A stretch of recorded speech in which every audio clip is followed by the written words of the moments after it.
লন্ডনের ২০২৫ সালের সামারের একটা বিকেল ছিল সেদিন। আসসালামু আলাইকুম, কেমন আছেন সবাই? সবার মন ভালো আছে তো? আমাদের মনটা সেদিন ভীষণ ভালো ছিল, কারণ আমরা গিয়েছিলাম দাওয়াতে। তবে সেই দাওয়াতটা কারোর বাসায় ছিল না, সেটা ছিল একটা পার্কে। আর এই পার্কটার নাম হচ্ছে ভ্যালেন্টাইন পার্ক। আর এটা ছিল একটা ওয়ান ডিশ পার্টি। আমরা গিয়েছিলাম অনেক দূর থেকে, আমাদের মোটামুটি ২-২.৫ ঘন্টা লেগেছিল যেতে। আমরা যেখানে থাকি সেই এরিয়াটা প্রপার ইংলিশ এরিয়া, যে কারণে সেখানে কোনো বাঙালি কমিউনিটি নেই। তাই বাঙালি কোনো বন্ধু বা আত্মীয়র সাথে দেখা করতে চাইলে আমাদেরকে অনেকটা লম্বা পথ পাড়ি দিয়ে আসলে সেখানে পৌঁছাতে হয়। ওয়ান ডিশ পার্টিতে প্রত্যেকেই বিভিন্ন রকমের খাবার রান্না করে নিয়ে এসেছিল।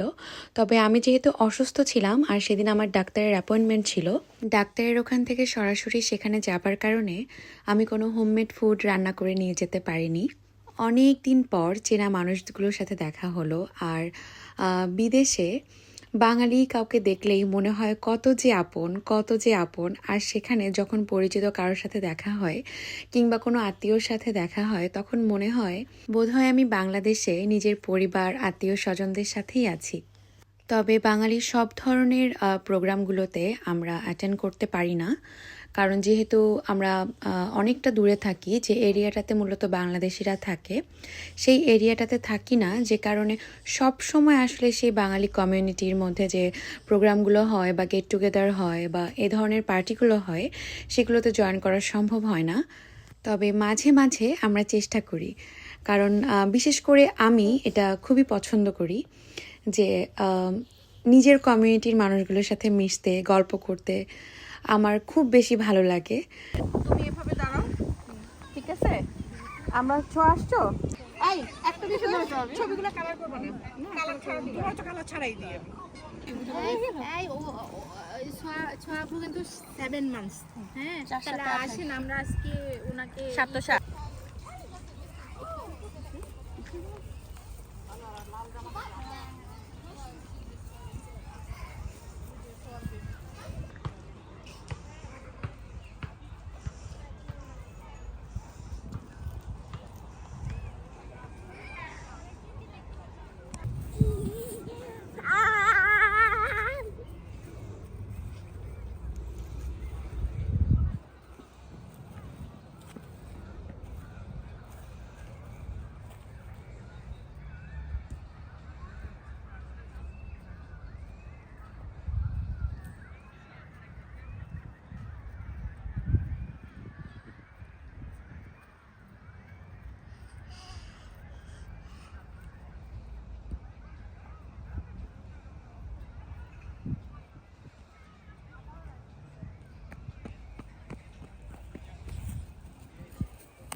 এরপর আমরা গিয়েছিলাম চাইওয়ালাতে।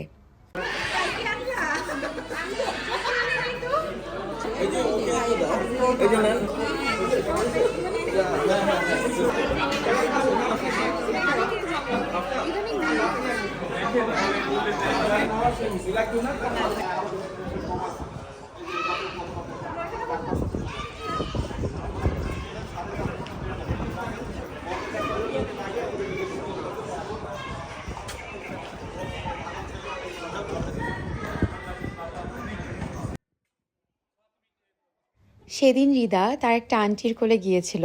আমরা তো ভীষণ অবাক, কারণ রিদা তো কারোর কোলে যাওয়া দূরের কথা, ও মানুষ দেখলেই ভয় পায়, কারণ হচ্ছে যেহেতু খুব একটা মানুষও দেখে না। বাহিরে বের হলে এদেশিরা হাই হ্যালো বললেও এদের সাথে এরকম কালচার নেই যে চট করে একটা বেবিকে কোলে তুলে নেওয়া, সো ও এটার সাথে সেরকম ইউজ টু না। তো আমরা খুবই অবাক হয়ে গিয়েছিলাম।